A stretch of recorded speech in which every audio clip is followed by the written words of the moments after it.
Hey guys, welcome to the study with Mayank. मैं हूं आपका मयंक। हम लोग यहां पर एनसीईआरटी ज्योग्राफी क्लास 11 की पाठ्यपुस्तक भौतिक भूगोल के मूल सिद्धांत कवर कर रहे हैं। आज आपका इसी क्रम में अध्याय 13वां है। यहां पर हम महासागरीय जल से संबंधित प्रश्नों को देखेंगे। तो चलिए स्टार्ट करते हैं आज का वीडियो। देखते हैं मैं क्या क्या डिस्कस करना है यहाँ पर। आज का पहला प्रश्न है, निम्नलिखित में से कौन सा तत्व जलीय चक्र का भाग नहीं है? वाष्पीकरण, वर्षण, जलयोजन, संघनन। जलयोजन जो है ये जलीय चक्र का भाग नहीं है। जलीय चक्र पृथ्वी के जलमंडल में विभिन्न रूपों अर्थात गैस, तरल और ठोस में जल का परिसंचरण है। जलीय चक्र में वर्षण, संघनन और वाष्पीकरण इत्यादि शामिल हैं। तो यहां पर आपका सही आंसर है पहले का सी वाला। दूसरा प्रश्न है आपका, पृथ्वी पर जलीय चक्र के संदर्भ में निम्नलिखित कथनों पर विचार कीजिए। आपको कोड का प्रयोग करके सही उत्तर का चयन करना है। जलीय चक्र करोड़ों वर्षों से कार्यरत है और पृथ्वी पर सभी प्रकार के जीवन इसी पर निर्भर करता है। अगला है, जलीय चक्र पृथ्वी के जलमंडल में विभिन्न रूपों अर्थात गैस, तरल और ठोस में जल का परिसंचरण है। इसका संबंध महासागरों, वायुमंडल, भूपृष्ठ, अधः स्थल और जीवों के बीच जल के सतत आदान प्रदान से भी है।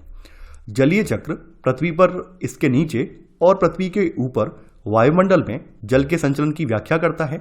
जलीय चक्र करोड़ों वर्षों से कार्यरत है और पृथ्वी पर सभी प्रकार का जीवन इसी पर निर्भर करता है। तो आपका पहला वाला कथन बिल्कुल सही है।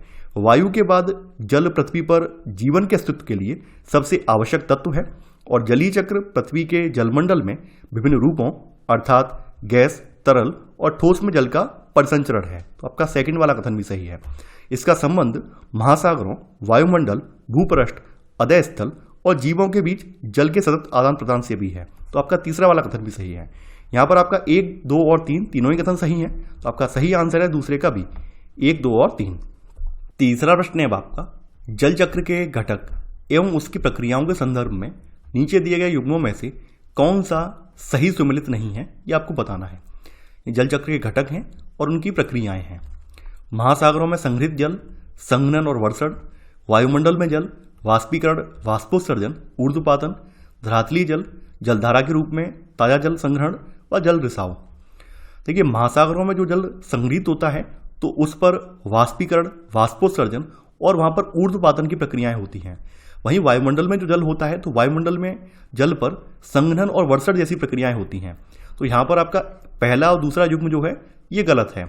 धरातली जल पर जलधारा के रूप में जल हो सकता है या ताजा जल का संग्रहण हो सकता है या जल रिसाव हो सकता है, यानी ये प्रक्रियाएं धरातली जल के साथ होती हैं। तो यहां पर पूछा गया है कौन सा युग्म सही सुमेलित नहीं है। आपका पहला युग्म यानी कि ए, केवल 1 और 2 युग्म यहां पर सही सुमेलित नहीं है। तो आंसर है तीसरे का ए वाला। चौथा प्रश्न है आपका, पृथ्वी पर जल के वितरण के संबंध में नीचे दिए गए कथनों पर विचार कीजिए। पूछा गया है कौन सा कथन सत्य है। पृथ्वी पर नवीकरण योग्य जल निश्चित मात्रा में है जबकि मांग तेजी से बढ़ती जा रही है। पृथ्वी पर पाए जाने वाले जल का लगभग 71% भाग महासागरों में पाया जाता है। धरातल पर गिरने वाले जल का लगभग 59% भाग महासागरों एवं अन्य स्थानों से वाष्पीकरण के द्वारा वायुमंडल में चला जाता है। उल्लेखनीय है कि पृथ्वी पर नवीकरण योग्य जल निश्चित मात्रा में है जबकि मांग तेजी से बढ़ती जा रही है। तो यहां पर आपका पहला वाला कथन बिल्कुल सही है, यानी कि पृथ्वी पर जो जल मौजूद है वो लवणीय जल है जबकि अलवणीय जल हम उपयोग करते हैं, यानी पीने के लिए यूज करते हैं या खाने में हम जो इस्तेमाल करते हैं जल का, तो वो हम अलवणीय जल का करते हैं। और अलवणीय जल सीमित मात्रा में है, अगर हम उसका बहुत ज़्यादा दुरुपयोग करेंगे तो वो भी दूषित हो जाएगा। तो हम फिर पिएंगे क्या? तो इस वजह से जल क्या है, जल एक सीमित संसाधन हो गया है क्योंकि पीने योग्य जल जो है कम मात्रा में है। वैसे तो जल नवीकरण योग्य संसाधन है। तो यहां पर आपका पहला वाला कथन बिल्कुल सही है। सेकंड वाला कथन आपका ये भी सही है। पृथ्वी पर पाए जाने वाले जल का लगभग 71% भाग महासागरों में पाया जाता है और शेष जल ताजे जल के रूप में हिमानियों, हिमटोपी, भूमिगत जल, झीलों, मृदा में आर्द्रता और सरिताओं और जीवों में संग्रहित होता है। तो यहां पर आपका सेकंड वाला कथन भी सही है। तीसरा वाला जो कथन है यह भी आपका सही है। धरातल पर गिरने वाले जल का लगभग 59% भाग महासागरों और अन्य स्थानों से वाष्पीकरण के द्वारा वायुमंडल में चला जाता है। तो यहां पर आपका तीसरा वाला कथन भी सही है। यहां पर आपका 1, 2 और 3 यानी तीनों ही कथन आपके सही हैं। तो आपका सही आंसर है चौथे का डी, यानी उपरोक्त सभी। पांचवा प्रश्न है आपका, भूगोलविदों ने पृथ्वी के महासागरीय भाग को 5 महासागरों में विभाजित किया है। आकार के आधार पर इनका सही अवरोही यानी बड़े से छोटा क्रम है कौन सा है? प्रशांत महासागर, अटलांटिक महासागर, हिंद महासागर, दक्षिणी महासागर, आर्कटिक महासागर। देखिए आपका ए वाला जो है यही बिल्कुल सही है। संसार का सबसे बड़ा महासागर प्रशांत महासागर है, उसके बाद अटलांटिक महासागर आ जाता है, अटलांटिक के बाद आपका हिंद महासागर है, फिर आपका दक्षिणी महासागर है, फिर आर्कटिक महासागर है। यानी भूगोलविदों ने पृथ्वी के महासागरीय भाग को 5 महासागरों में विभाजित किया है। तो यहां पर आप बड़े से छोटे क्रम में अगर चलेंगे तो सबसे बड़ा यहां प्रशांत है, फिर अटलांटिक है, फिर हिंद है, फिर दक्षिणी महासागर है, फिर आर्कटिक महासागर है। तो आपका सही आंसर है 5वें का ए वाला।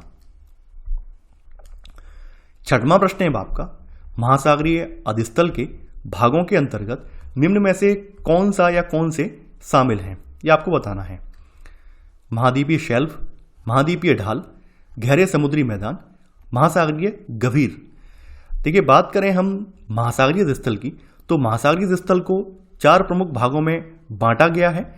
इसमें आपके महाद्वीपीय शेल्फ हैं, महाद्वीपीय ढाल हैं, गहरे समुद्री मैदान हैं और महासागरीय गभीर हैं। तो यहां पर आपका सही आंसर होगा 6वें का सी वाला, यानी 1, 2, 3 और 4। 7वां प्रश्न है आपका, महाद्वीपीय शेल्फ के संबंध में नीचे दिए गए कथनों पर विचार कीजिए। पूछा गया है कौन सा कथन यहां पर सत्य है, यह आपको बताना है। पहला है, महाद्वीपीय शेल्फ प्रत्येक महाद्वीप का विस्तृत सीमांत होता है जो अपेक्षाकृत उथले समुद्रों तथा खाड़ियों से घिरा होता है। महासागरों के अंदर जीवाश्मी ईंधन के स्रोत महाद्वीपीय शेल्फों पर ही पाए जाते हैं। दक्षिणी महासागर में विक्टोरिया शेल्फ विश्व में सबसे बड़ा है। देखिए महाद्वीपीय शेल्फ के बारे में बताया गया है कि ये कहाँ स्थित होता है, जहां पर महाद्वीपों का सीमा एंड होता है। सीमांत का मतलब होना है सीमा जहां पर समाप्त हो रही है, वहां पर महाद्वीपीय शेल्फ बनते हैं। मान लीजिए आपका ये कोई महाद्वीप है, ऐसे में मान लेता हूं ये महाद्वीप है, तो महाद्वीप की यहाँ सीमा एंड हो रही है, तो ये इस साइड में यहाँ पे बनेगा, हल्का सा स्लोप होगा और ऐसे स्लोप पर ये आपका क्या बन जाएगा, ये बन जाएगा महाद्वीपीय शेल्फ। यानी आप समझ पा रहे होंगे, ये मान लीजिए ये किसी महाद्वीप की सीमा है इस तरह से, ठीक है, और यहाँ पर क्या है हल्का सा स्लोप टाइप बन जा रहा है ये, तो ये महाद्वीपीय शेल्फ बोला जाएगा।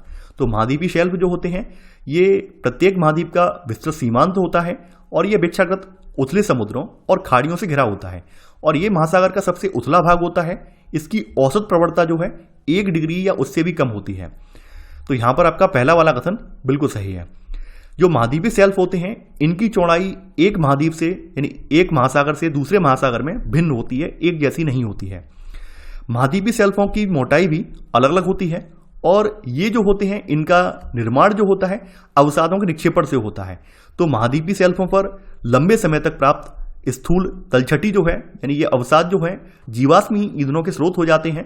तो यहां पर आपका सेकंड वाला कथन बिल्कुल सही है।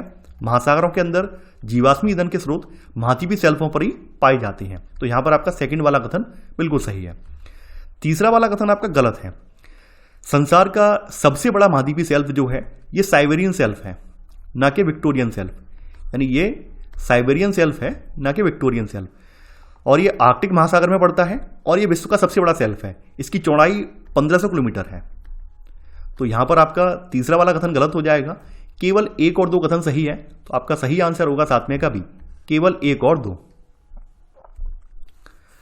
8वां प्रश्न है आपका, महाद्वीपीय ढाल की औसत गहराई निम्नलिखित के बीच होती है, कितनी होती है? 2 से 20 मीटर, 20 से लेकर 200 मीटर के बीच, 200 से लेकर 2000 मीटर के बीच या 2000 से लेकर 20 मीटर के बीच। देखिए महाद्वीपीय ढाल महासागरीय बेसिनों और महाद्वीपीय शेल्फ को जोड़ती है। इसकी शुरुआत वहां होती है जहां महाद्वीपीय शेल्फ की तली तीव्र ढाल में परिवर्तित हो जाती है।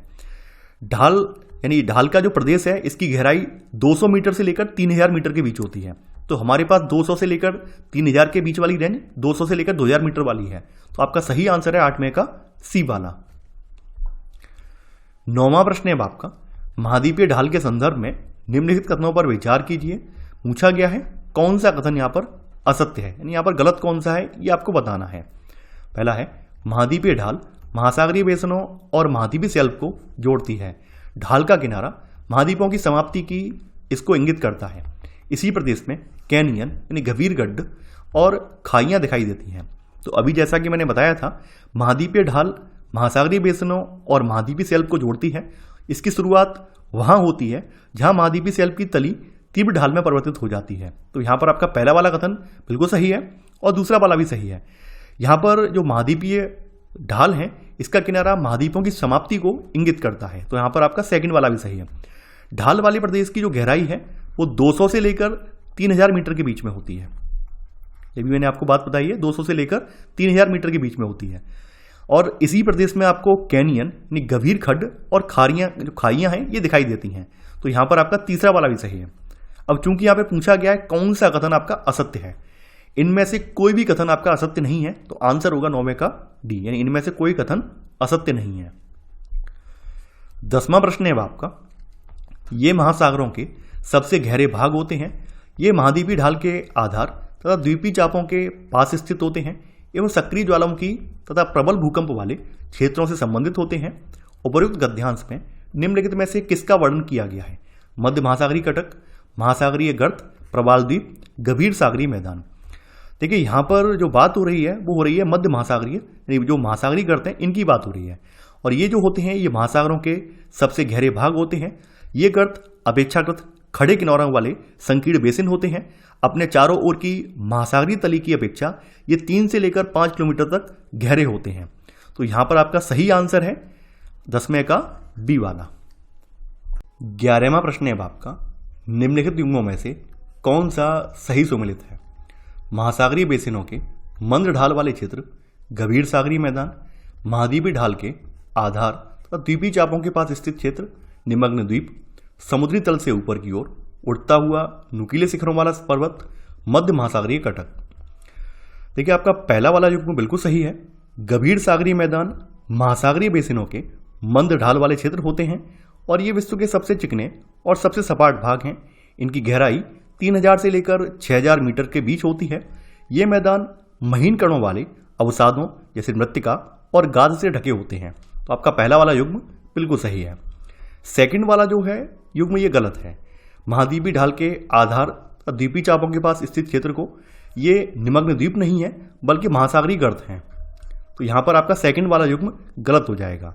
और महासागरीय गर्त महाद्वीपीय ढाल के आधार और द्वीपीय चापों के पास स्थित होते हैं एवं सक्रिय ज्वालामुखी तथा प्रबल भूकंप वाले क्षेत्रों से संबंधित होते हैं।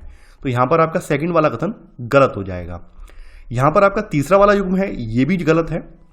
यहाँ पर लिखा हुआ है समुद्री तल से ऊपर की ओर उड़ता हुआ नुकीले शिखरों वाला पर्वत, ये मध्य महासागरीय कटक नहीं है बल्कि इसको समुद्री टीला बोला जाता है। इसको समुद्री टीला कहते हैं, ना कि मध्य महासागरीय कटक।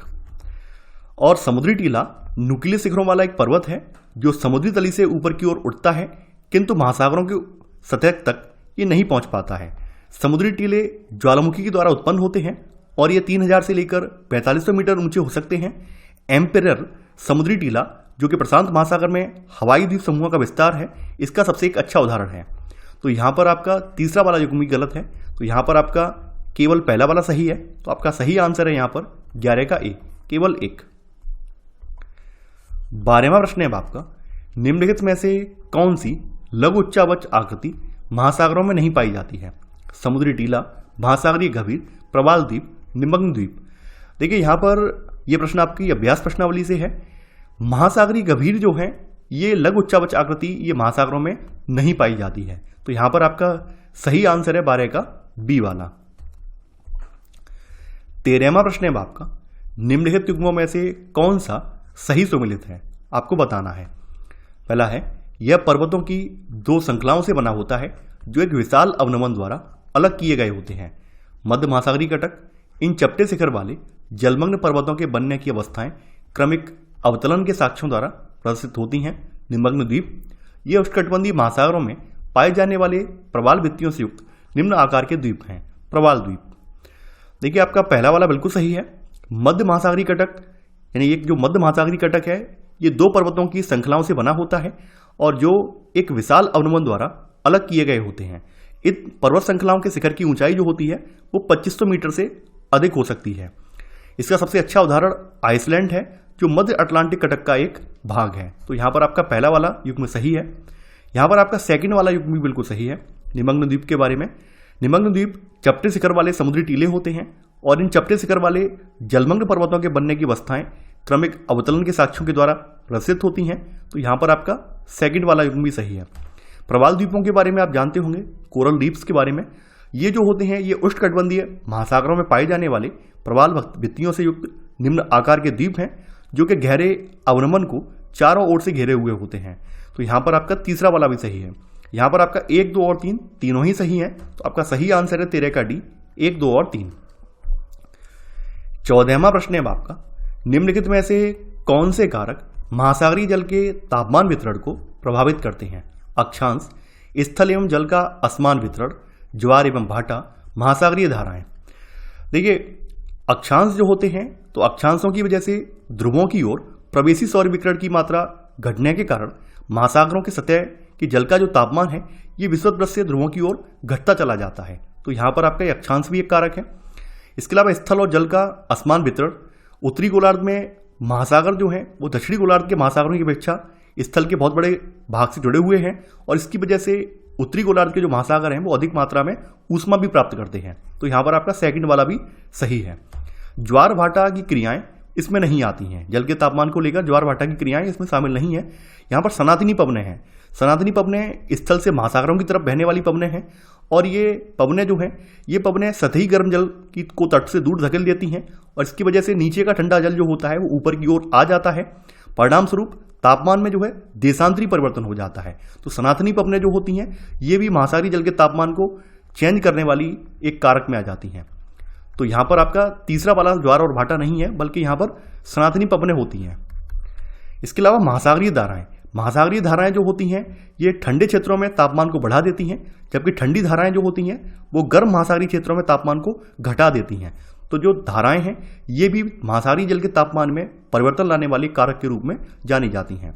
तो यहाँ पर आपका केवल 1, 2 और 4 कथन सही है। तो आपका सही आंसर है 14 का सी, केवल 1, 2 और 4। 15वां प्रश्न है आपका, महासागर के अंतर्गत वह सीमा क्षेत्र जहाँ तापमान में तीव्र गिरावट आती है उसे कहा जाता है थर्मोक्लाइन, मोनोक्लाइन, हेलोक्लाइन, एंटीक्लाइन। वह सीमा क्षेत्र जहाँ तापमान में तीव्र गिरावट आती है उसे ताप प्रवणता या फिर थर्मोक्लाइन सीमा कहा जाता है। तो यहाँ पर आपका पहला वाला जो कथन है ये सही है। जल के कुल आयतन का लगभग 90% गहरे महासागर में ताप प्रवणता यानी थर्मोक्लाइन के नीचे पाया जाता है और इस क्षेत्र में तापमान जो है वो 0 डिग्री सेल्सियस पहुंच जाता है। तो यहाँ पर आपका सही आंसर है 15 का ए वाला। 16वां प्रश्न है आपका, महासागरीय जल की तापीय गहराई के संदर्भ में नीचे दिए गए कथनों में से कौन सा सही नहीं है ये आपको बताना है। मध्य एवं निम्न अक्षांशों में महासागरों के तापमान की 3 परतें पाई जाती हैं। मध्य एवं निम्न अक्षांशों में ताप प्रवणता थर्मोक्लाइन परत पहली व तीसरी परत के बीच में स्थित होती है। आर्कटिक एवं अंटार्कटिक परतों के महासागरों में तापमान की 2 परतें पाई जाती हैं। उत्तरी गोलार्ध के महासागरों का तापमान दक्षिणी गोलार्ध की अपेक्षा अधिक होता है। देखिए, मध्य और निम्न अक्षांश जो होते हैं यहाँ महासागरों के तापमान की आपको 3 परतें देखने को मिलेंगी। ये मान लीजिए महासागरीय जल है तो इसके नीचे यहाँ तक पहली परत, इसके बाद फिर आपकी सेकंड परत, फिर इसके नीचे आपकी तीसरी परत, ऐसे करके आपको 3 परतें देखने को मिलेंगी। जो पहली परत होती है इसकी जो गहराई है 500 मीटर तक होती है।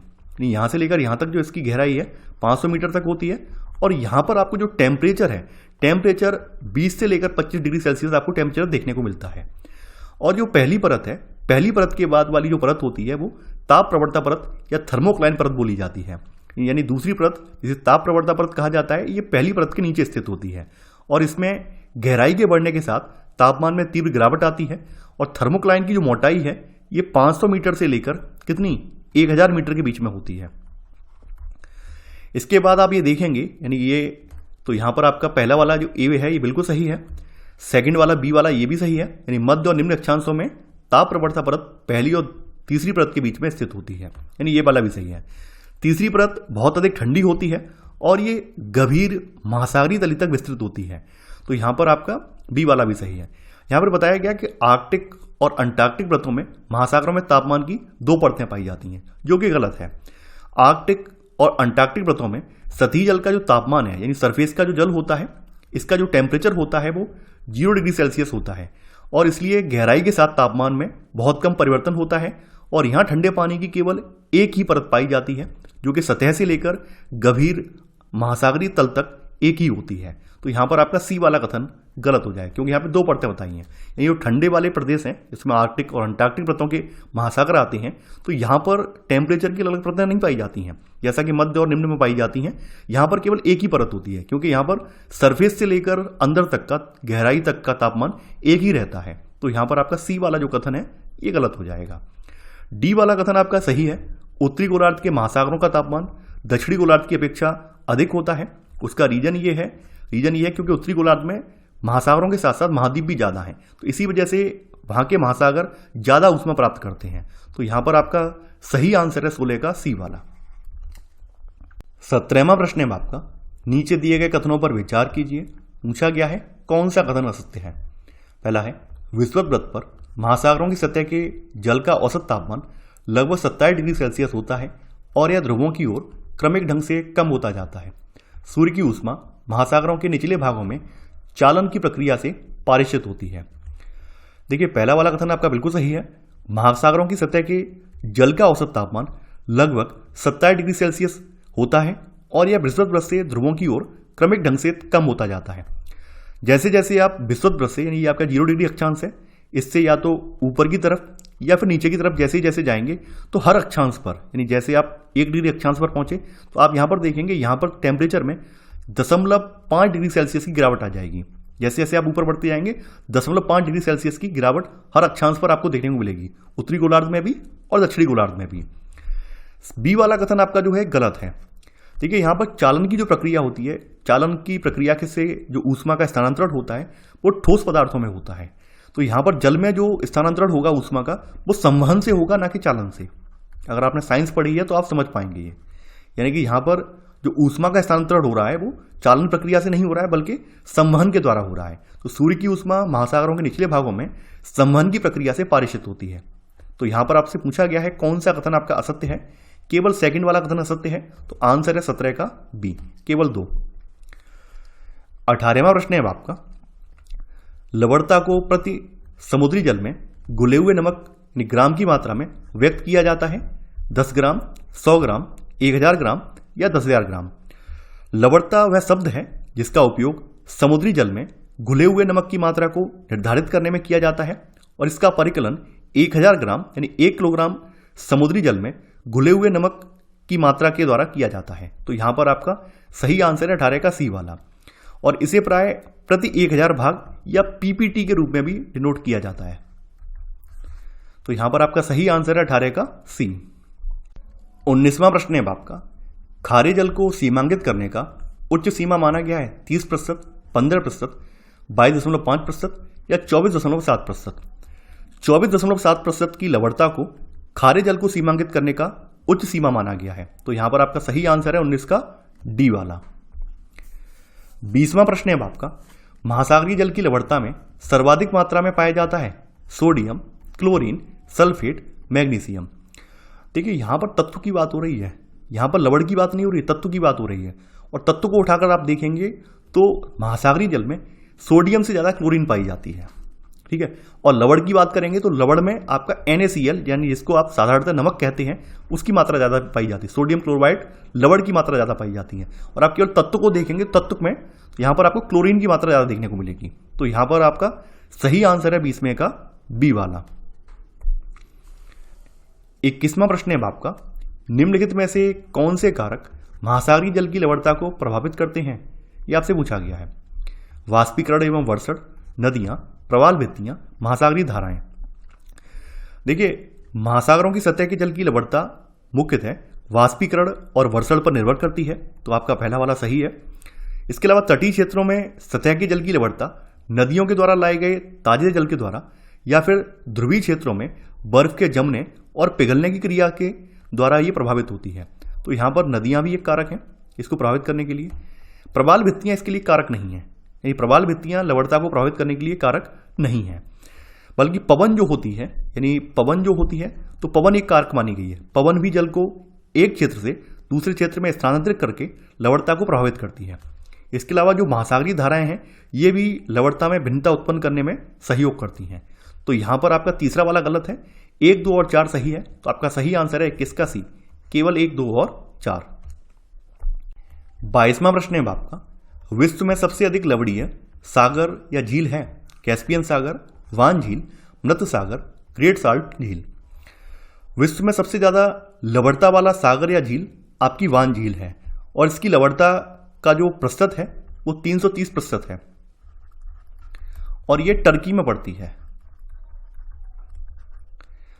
तो यहां पर आपका सही आंसर है 22 का बी। वहीं आपकी मृत सागर की बात करें तो मृत सागर में लवणता जो है वो 238% है।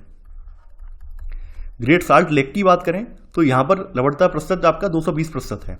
ये सर्वाधिक जो है वो टर्की की वान झील में है। तो यहां पर आपका सही आंसर है 22 का बी। 23वां प्रश्न है आपका, निम्न में से कौन सा सबसे छोटा महासागर है? आपकी अभ्यास प्रश्नावली से प्रश्न है ये। हिंद महासागर, अटलांटिक महासागर, आर्कटिक महासागर, प्रशांत महासागर। देखिए इन महासागरों का अगर क्रम देखें तो सबसे बड़ा आपका प्रशांत है, उसके बाद आपका अटलांटिक है, फिर हिंद है और फिर आपका आर्कटिक आ जाएगा। तो यहां पर आपका सही आंसर है 23 का सी वाला।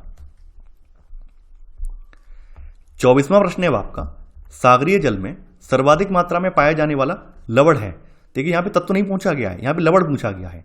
Calcium chloride, sodium chloride, calcium sulphate, magnesium sulphate. तो सागरीय जल में सर्वाधिक मात्रा में जो लवण पाया जाता है वो सोडियम क्लोराइड है। तो यहां पर आपका सही आंसर है 24 का बी वाला। 25वां प्रश्न है आपका, समुद्री जल में अवस्थित लवणों का उनकी मात्रा के आधार पर सही अवरोही क्रम है? Sodium chloride, magnesium chloride, calcium sulphate, magnesium sulphate. यहां पर सागरीय जल के अगर संगठन की बात करें तो सागरीय जल विभिन्न पदार्थों के सम्मिश्रण का प्रतिफल है।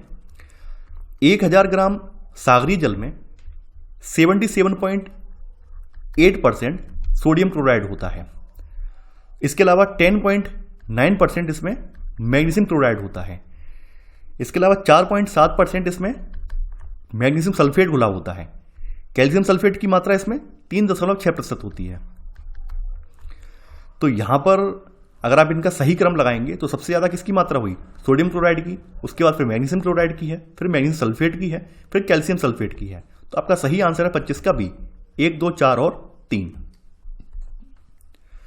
26वां प्रश्न है आपका, महासागरीय जल में लवणता की सर्वाधिक मात्रा किन अक्षांशों के मध्य पाई जाती है? 0 डिग्री से 10 डिग्री अक्षांश के मध्य, 10 डिग्री से 20 डिग्री अक्षांश के मध्य, या 20 डिग्री से 40 डिग्री अक्षांश के मध्य, 40 डिग्री से 60 डिग्री अक्षांश के मध्य।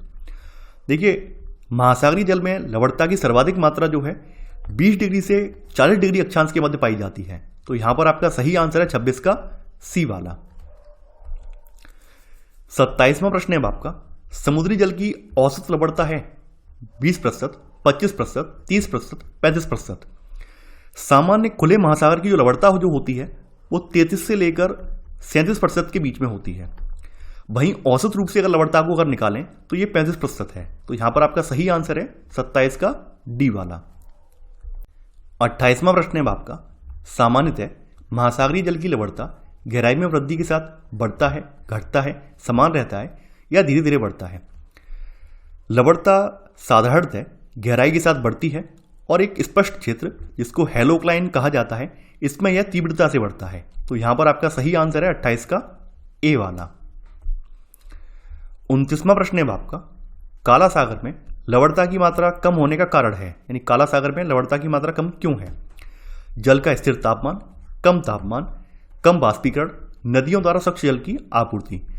काले सागर की लवणता नदियों के द्वारा अधिक मात्रा में लाए जाने वाले ताजे जल के कारण कम होती है। तो यहां पर आपका सही आंसर है 29 का डी वाला। 30वां प्रश्न है आपका, निम्नलिखित में से किस महासागर की लवणता सबसे अधिक है? अटलांटिक महासागर, प्रशांत महासागर, हिंद महासागर, आर्कटिक महासागर। देखिए यहां पर आपकी अटलांटिक महासागर की लवणता जो है इन सब में सर्वाधिक है और यह है 36%, सॉरी ये 36% है। तो यहां पर आपका सही आंसर है 30 का ए वाला, यानी ये आपके प्रशांत, हिंद और आर्कटिक की तुलना में काफी ज्यादा है। 31वां प्रश्न है आपका, उत्तर सागर में अपेक्षाकृत अधिक लवणता का कारण है? अधिक वाष्पीकरण, न्यून वर्षा, उत्तरी अटलांटिक प्रवाह, अधिक तापमान। उच्च अक्षांश में स्थित होने के बावजूद उत्तरी सागर में उत्तरी अटलांटिक प्रवाह के द्वारा लाए गए अधिक लवणीय जल के कारण अधिक लवणता पाई जाती है। तो यहां पर आपका सही आंसर है 31 का सी वाला। 32वां प्रश्न है आपका, मृत सागर में लवणता की मात्रा काफी अधिक है, इसका कारण क्या है?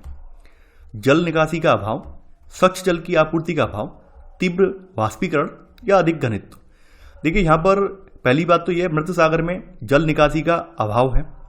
दूसरी बात यहां पर स्वच्छ जल की आपूर्ति भी नहीं होती है, तीव्र वाष्पीकरण भी होता है, अधिक घनत्व तो यहां पर एक कारक नहीं है। यहां पर आपका 1, 2 और 3 सही है, यानी कि यहां पर ये 3 कारण इसके लिए पर्याप्त हैं। तो यहां पर आपका सही आंसर है 32 का सी, केवल 1, 2 और 3।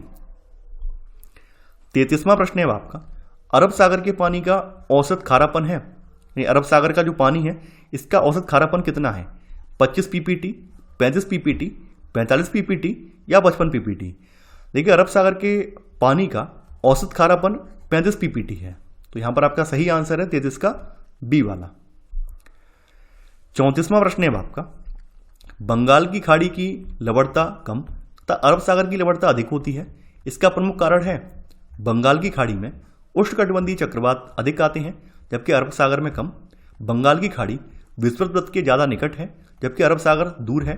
बंगाल की खाड़ी में महासागरीय जलधाराओं का प्रभाव ज्यादा रहता है जबकि अरब सागर में कम।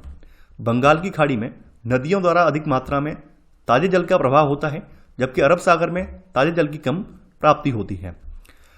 देखिए यहां पर आपका डी वाला बिल्कुल सही है। अरब सागर की लवणता उच्च वाष्पीकरण और ताजे जल की कम प्राप्ति के कारण अधिक होती है। वहीं आपकी जो बंगाल की खाड़ी है, तो बंगाल की खाड़ी में गंगा नदी के जल के मिलने से लवणता की प्रवृत्ति कम पाई जाती है।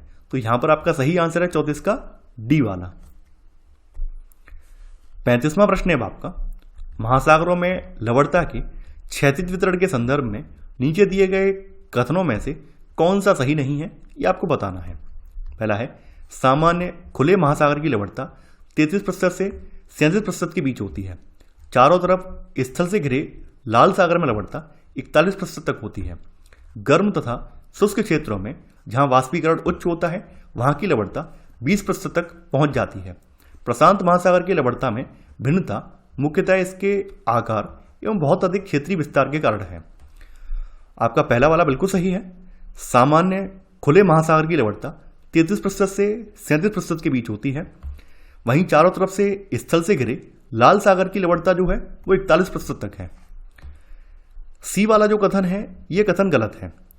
गर्म और शुष्क क्षेत्रों में जहां वाष्पीकरण उच्च होता है तो वहां पर कभी कभी लवणता जो होती है वो ज्यादा हो जाती है, 70% तक पहुंच जाती है। तो यहां पर आपका सी वाला कथन गलत हो जाएगा। डी वाला कथन आपका बिल्कुल सही है।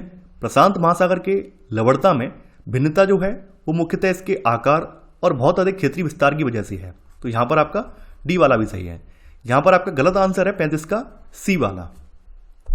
36वां प्रश्न है आपका, नीचे दिए गए कथन एवं कारणों पर विचार कीजिए। आपको कूट का प्रयोग करके सही उत्तर का चयन करना है। कथन, उत्तरी गोलार्ध के पश्चिमी भागों में लवणता 35% में से कम होकर 31% हो जाती है। कारण, आर्कटिक क्षेत्र का पिघला हुआ जल वहां पहुंचता है। देखिए कथन यहां बिल्कुल सही है। उत्तरी गोलार्ध का जो पश्चिमी भाग है यहां लवणता 35 में से कम होकर 31% ही रह जाती है। इसका रीजन ये है कि आर्कटिक क्षेत्र का जो पिघला हुआ जल है वहां पहुंचता है।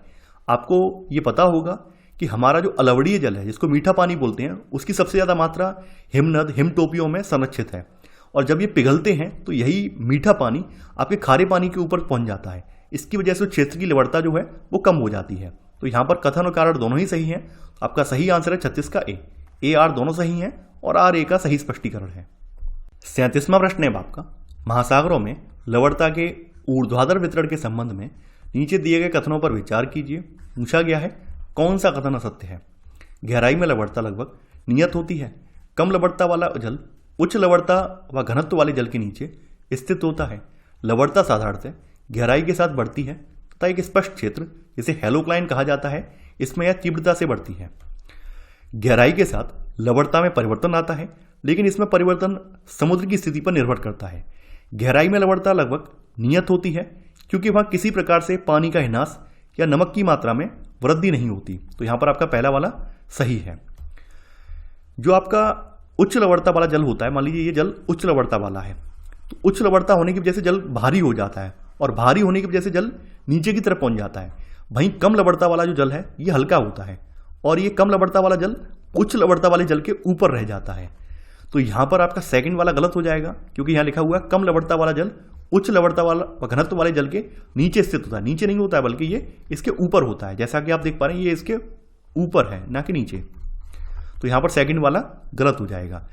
उच्च लवणता वाला समुद्री जल प्राय कम लवणता वाले जल के नीचे बैठ जाता है और इससे आप ये देखेंगे यहाँ पर लवणता का स्तरीकरण हो जाता है। तीसरा वाला कथन यहाँ बिल्कुल सही है। लवणता साधारणतः गहराई के साथ बढ़ती है और एक स्पष्ट क्षेत्र जिसे हेलोक्लाइन कहा जाता है इसमें यह तीव्रता से बढ़ती है। तो यहां पर पूछा गया है कौन सा कथन आपका असत्य है। केवल सेकंड वाला कथन असत्य है, तो आंसर है 37 का बी, केवल सेकंड। तो ये था हमारा आज का वीडियो। आई होप आपको आज का वीडियो पसंद आया होगा। आप लोग इस वीडियो को लाइक और शेयर करना बिल्कुल ना भूलें।